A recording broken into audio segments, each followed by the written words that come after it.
Terceira parte do nosso Evangelho no Lar, Evangelho segundo o Espiritismo, capítulo 15. Vamos iniciar hoje o capítulo 15, Fora da caridade não há salvação. Esse talvez seja assim o capítulo que resume todo o espírito evangélico.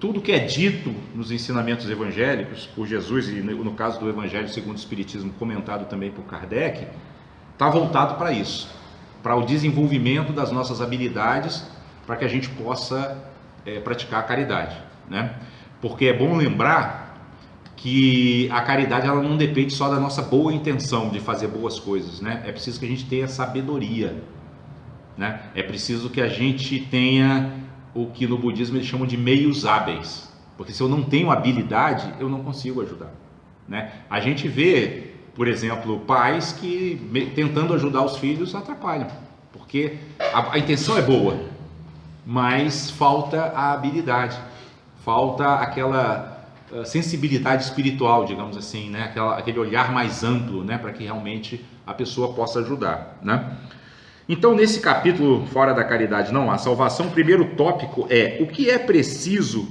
para ser salvo? Parábola do bom samaritano. E aí vem o texto evangélico dizendo: ora, quando o Filho do Homem vier em sua majestade, acompanhado de todos os anjos, se assentará no trono da sua glória, e todas as nações estando reunidas diante dele, separará uns dos outros, como um pastor separa as ovelhas dos bodes, e colocará as ovelhas à sua direita e os bodes à sua esquerda. Então o rei dirá àqueles que estarão à sua direita: vinde, vós que fostes benditos por meu Pai, possuí o reino que vos foi preparado desde o início do mundo, porque eu tive fome e me destes de comer, tive sede e me destes de beber, tive necessidade de alojamento e me alojastes, estive nu e me vestistes, estive doente e me visitastes, estive na prisão e viestes me ver. Vocês vejam que aqui Jesus, uma das coisas que ele fazia com muita frequência, ele dava ensinamentos por parábolas.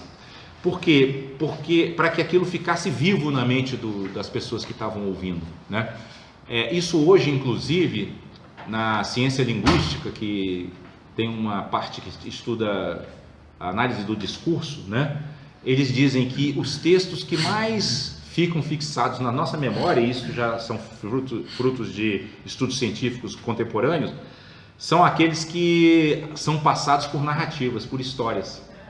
Não é à toa que se desenvolveu o hábito de contar histórias infantis para as crianças, A gente memoriza muito mais do que se a gente lê um texto dissertativo, assim, um raciocínio bem complexo, argumentativo.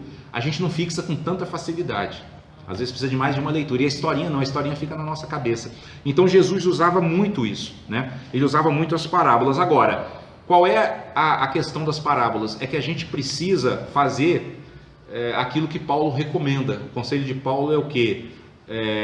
A letra mata, o espírito vivifica. Ou seja, a gente não pode fazer uma análise literal, senão a coisa fica parecendo às vezes um pouco fora de contexto, um pouco fora de propósito, Então aqui Jesus, ao contar essa história, se a gente tomar como eixo de compreensão a lei de causa e efeito, isso aqui fica muito claro, Porque ele fala sobre a separação dos bodes e das ovelhas, As ovelhas ficaram à direita, os bodes à esquerda, E os que ficaram à direita foram convocados a usufruir de todos os benefícios que tem no reino divino, E os outros ficaram afastados do reino divino. E em seguida ele explica por que esses que ficaram à direita estão à direita, por que eles estão tendo esse benefício. Não é um privilégio, Ele diz, ele inclusive faz questão, vocês viram, de enumerar várias ações positivas que esses seres que ficaram à direita fizeram, Então eles deram de comer para as pessoas, eles mataram a sede das pessoas, eles deram casa para as pessoas que estavam sem teto, eles vestiram pessoas que estavam nus, visitaram os doentes, visitaram os presos, Ou seja, o que eles fizeram? Que é o título do capítulo: praticaram a caridade. Mas vocês vejam que Jesus é um professor tão habilidoso que ele não se restringe a falar assim: façam a caridade que vocês vão evoluir. Ele dá exemplos. para as pessoas assim não terem, porque caridade é uma coisa abstrata, né? Um termo, uma palavra abstrata, né? Palavra assim que vai exigir uma certa compreensão das pessoas para que elas entendam. Então, para que não haja mal entendido, aí ele fala só assim, dá de comer, dá de beber, alojar e tal, entenderam? Né? Porque senão, o que acontece? O nosso ego toma conta do ensinamento, né? E vai fazer a sua maneira, né? Vai fazer uma interpretação do que ele entende por ser caridoso, né? Igual hoje as pessoas fazem uma interpretação bizarra de direitos humanos, né? Direitos humanos para humanos direitos, né? E essa parábola não está falando isso. Essa parábola, embora ela fale que uns ficaram à direita, outros à esquerda, ele não está dizendo que os que ficaram à direita são melhores. Ele está dizendo que os que ficaram à direita praticaram ações que geraram as condições de eles estarem à direita. Né? E isso, ao mesmo tempo, indica o quê? Que todos têm condições de fazer o mesmo trabalho. Ou seja, colhemos o que plantamos, colhemos o que semeamos. Né? Então, todos nós somos livres para semear da forma como quisermos. Agora, ninguém vai plantar manga e colher goiaba. Não existe isso. Então, se eu planto crueldade, violência, eu vou colher sofrimento. Né? É isso que Jesus está dizendo aqui. E é por isso que a gente não pode se prender à letra. Né? Se a gente se prender à letra, como diz Paulo, a letra mata. Porque ela mata o quê? Mata o espírito que está por detrás da palavra. A palavra é sempre expressão de uma, principalmente quando ela está na boca de um mestre espiritual, ela é expressão de alguma sabedoria, né? Então a gente precisa ir além da letra, precisa ver o espírito que dá vida a essa palavra, né? Por isso que a gente precisa contextualizar também as palavras. E aí Jesus continua com essa sua historinha dizendo assim: então os justos lhe responderão: Senhor, quando foi que vos vimos com fome e vos demos de comer, ou com sede e vos demos de beber? Quando foi que nós vos vimos sem teto e vos alojamos, ou sem roupa e vos vestimos? Porque aqui Jesus está dizendo que vestir a ele mesmo, né? Eles falam: não me lembro de ter vestido o Senhor, como assim, né? E aí ele segue: e quando foi que vos vimos doente ou na prisão e viemos vos visitar? E o rei lhes responderá: eu vos digo em verdade, quantas vezes o fizestes com relação a um destes mais pequenos de meus irmãos, foi a mim mesmo que o fizestes.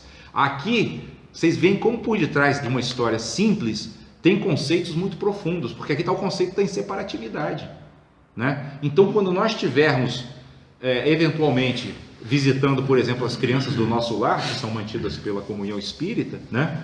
Nós vamos estar visitando, como se estivéssemos visitando o próprio Jesus, né? Porque, inclusive, os espíritos superiores dizem assim: o que nós podemos fazer por Jesus, assim, pessoalmente? Um espírito perfeito que já atingiu a iluminação? Nada, né? Mas há uma coisa que nós podemos fazer que vai alegrá-lo muito. Duas, aliás. Uma é nós evoluirmos espiritualmente, né? Tanto é que ele diz numa passagem do Evangelho que há mais comemoração no céu quando um pecador se arrepende do que quando um justo persevera. Isso é muito significativo, né? Isso derrubaria qualquer uma dessas teses fundamentalistas que hoje estão sendo aí, né, dizendo assim: esses aqui são bons, aqueles ali são maus, né? Se as pessoas prestassem atenção no contexto do Evangelho como um todo, e sobretudo nessa frase, né, quando ele diz: há mais alegria no céu quando um pecador se arrepende do que quando um justo persevera. Então significa, e numa outra passagem ainda tem assim, Jesus falando sobre o pastor, ele diz assim: um bom pastor, ele vem com seu rebanho, aí uma ovelha se desgarra, o que ele faz? Ele pega todo o rebanho, agrupa, deixa o rebanho ali e vai buscar a ovelha desgarrada, né? Então todos esses exemplos mostram claramente que essa concepção de que principalmente essa deturpação que está se fazendo agora de direitos humanos para humanos de direito, não tem isso.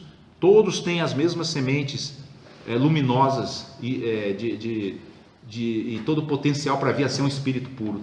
Todos sem exceção, até os mais cruéis assassinos, sem exceção, né? Eles só dependem de que surja, né, as condições favoráveis para que brote o que há de luminoso e positivo neles. É como diz Deepak Chopra: todos possuímos uma sombra que é parte da nossa realidade total, mas a sombra não é a nossa realidade total, ela é parte. Então a gente tem que saber ter a habilidade de descobrir naquele ser que parece só negativo algo que ele tem de positivo, porque tem. Não existe nada puramente positivo nesse mundo, nem nada puramente negativo, né? E aí então Jesus continua dizendo assim, contando a história, né? E o rei dirá em seguida: àqueles que estarão à sua esquerda: Retirai-vos de mim, malditos, ide para o fogo eterno, que foi preparado para o diabo e para seus anjos. Porque eu tive fome e não me destes de comer, tive sede e não me destes de beber, tive necessidade de teto e não me alojastes, estive nu e não me vestistes, estive doente na prisão e não me visitastes. Aqui, se a gente não fizer uma leitura como Paulo recomenda, a gente se perde no espírito evangélico, né? Só que, qual é o primeiro ponto? Inclusive um ponto que a própria ciência linguística nos ensina. A gente deve fazer para a gente fazer uma interpretação correta de qualquer texto, a gente não pode tirar ele do contexto dele. E o contexto do evangelho como um todo sempre mostra Jesus misericordioso, sempre mostra Jesus compreensivo, né? Sempre mostra Jesus sem fazer distinção entre pobres e ricos, bons e maus, né? Então, quando ele diz assim que aqueles que estão à esquerda, né, ele chama de malditos, ide para o fogo eterno, né? A gente sabe que dentro do contexto do evangelho, Kardec inclusive comenta isso aqui, ele estava falando com a linguagem da época, né? Ele estava falando com a linguagem, a gente tem que lembrar que Jesus falava para judeus, né? Ele vivia na Judéia, e essas pessoas que o ouviam, em sua grande maioria, eram judeus que acreditavam no inferno eterno e que temiam isso, né? Então ele falava numa linguagem que eles compreendessem, porque aqui nós temos que lembrar também que quando ele está falando em parábolas, ele está falando para o público de um modo geral. É diferente de quando ele estava reunido com os discípulos que tinham uma compreensão muito melhor, né? Mas para esses que não tinham uma compreensão, é como a gente faz com uma criança: não faz isso não, porque senão vai acontecer tal coisa, né? Assim, tipo, para motivar a criança a não fazer ações negativas, né? Então, se a gente não aprofunda isso, né, aí nós vamos começar a acreditar que realmente Jesus distinguia entre malditos e benditos, né, entre escolhidos e não escolhidos, né? Mas tudo isso tem que ser analisado dentro de um contexto mais geral. E quando a gente for ler o comentário de Kardec, ele vai esclarecer isso em detalhes, né? A questão da contextualização do ensinamento. E na conclusão aqui da parábola, Jesus diz assim: então eles, né, que são os que estão à esquerda do Senhor, lhe responderão também: Senhor, quando foi que vos vimos com fome, com sede, ou sem roupa, ou doente, ou na prisão, e deixamos de vos assistir?